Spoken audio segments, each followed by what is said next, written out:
यानंतर एक मोठी बातमी येते। रत्नागिरी जिल्ह्यातील खेड खोपी धामणन मार्गावरती मोठी दरड कोसळली आहे। कसई शिंदेवाडीकडे जाणारा मार्ग पूर्णपणे ढिगाऱ्याखाली गेलाय।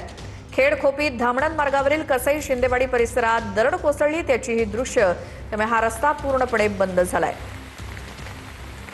रत्नागिरी जिल्ह्यातल्या खेड खोपी धामणन या मार्गावरती कोसळलेली ही दरड, त्याची दृश्य, कसई शिंदेवाडीकडे जाणारा मार्ग पूर्णपणे ढिगाऱ्याखाली गेलाय। पावसातनं ही सगळं माती, ढिगारा, दगड, माती वाहून आली आहे रस्त्यावरती, त्यामुळे या मार्गावरची वाहतूक ठप्प झाली आहे।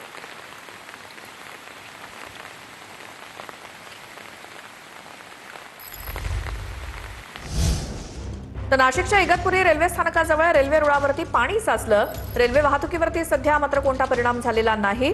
रेल्वे प्रशासनाकडून रुळावरचं पाणी काढण्याचं काम सुरू आहे। ही रेल्वे लाईन आपण बघतोय नाशिकच्या इगतपुरी रेल्वे स्थानकात जवळची। इथे रुळावरती कसं पाणी साचलंय हे पाणी काढण्याचं काम सध्या सुरू आहे। रेल्वे सेवेवरती याचा मात्र कोणताही परिणाम झालेला नाही, मात्र रुळावरती प्रचंड प्रमाणात पाणी साचलंय।